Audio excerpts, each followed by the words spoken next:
Hi there everyone, and let's quickly check out one more chess game by Paul Morphy.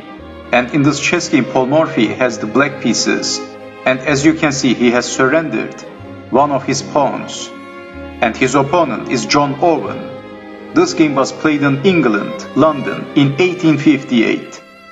So John Owen starts the game with playing e4, e6 by Paul Morphy, d4, d5, bishop to d3, g6, knight to f3, c5, c3, knight to c6, and after this move John Owen castled, queen to b6, e takes on d5, pawn takes pawn, rook to e1, that's check, blocking with the bishop, knight to g5, knight to f6, and in this position John Owen played a very aggressive move. He played knight takes on h7, sacrificing the knight.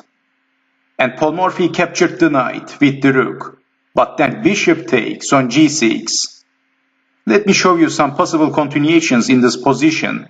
So what would happen if knight takes knight, then bishop takes on g6, if let's say king to f8, then queen to h5, let's say king to g8, then bishop to f7, king to f8, bishop to h6, that's checkmate. This is just one possibility, of course, there are many others. And if let's say king to d8, then queen to h5, and this is also losing for black. So Paul Morphy captured the knight with the rook, rook takes on h7, and then bishop takes on g6 by John Owen, attacking the rook. Rook to f7, bishop to g5, bishop to g4, queen to c2, king to f8, unpinning the rook, but then John Owen captured the rook. King takes on f7. Well, in this position, Paul Morphy lost the rook, and John Owen also has 3 extra pawns, and winning the exchange. So even though John Owen sacrificed one of his pieces, still John Owen is better materially. He has the material edge. So a rook and 3 extra pawns is better than a knight and the bishop. So anyway, we have king takes on f7 by Paul Morphy, h3 attacking the bishop, bishop to h5, and then bishop takes on f6 and Paul Morphy played bishop to g6, attacking the queen. After bishop takes on f6, if black would play some impatient move, like bishop takes on f6, then queen to h7, bishop to g7, and queen takes on h5. Well, this is just one possible continuation. And let's check out the others. So queen to h7, if king to f8, rook to e6, bishop to g7, queen takes on h5, and white is winning. White is much better. And also in this position, you may wonder what would happen if queen takes on b2, attacking the rook, then queen to f5, king to g8, queen takes on d5. If queen takes rook, then rook to e7, king to h7, queen to h5, king to g8, queen to f7, and whatever black plays, there's checkmate. So queen takes on g7, that's checkmate. And black is getting forced checkmated.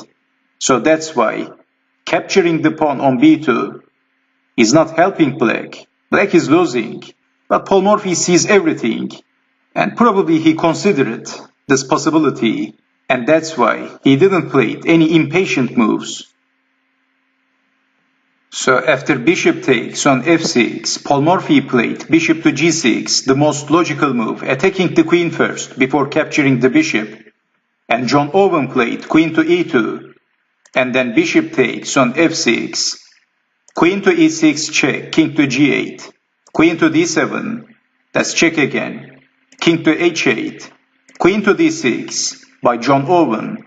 Paul Morphy is defending the bishop with the king, king to g7, knight to d2, c takes on d4, knight to f3, knight to e5, attacking the queen.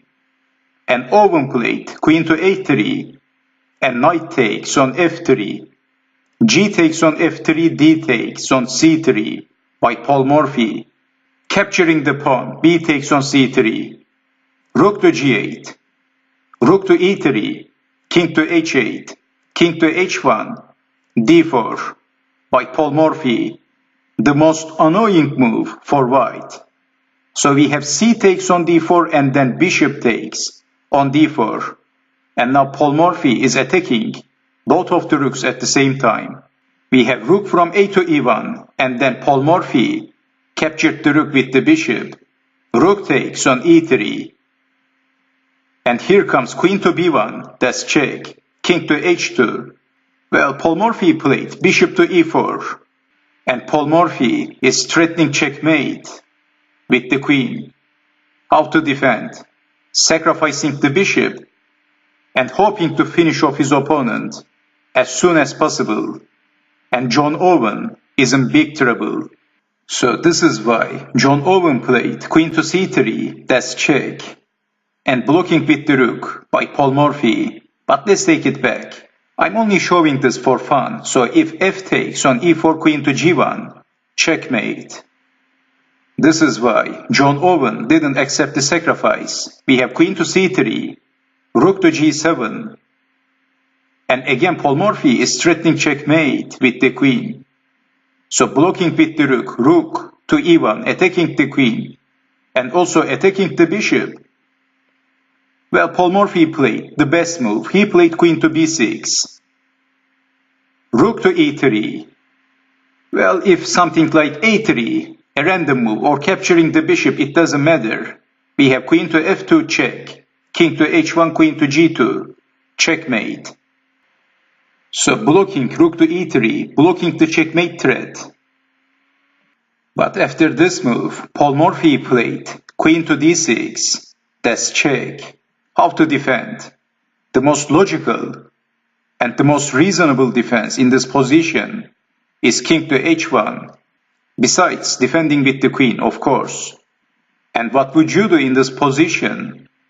If queen to d1, well, white can defend with the rook. Paul Morphy played the best move, and he played bishop takes on f3, and the only move is rook takes on f3. Paul Morphy sacrificed the bishop for checkmating his opponent. And then Paul Morphy played queen to d1, that's check, king to h2, and then queen to g1, that's checkmate. What a beautiful checkmate by Paul Morphy. And this is the last position of this marvelous game by Paul Morphy from 1858, London. So I hope you have enjoyed watching this video, and I hope to see you next time. Take care.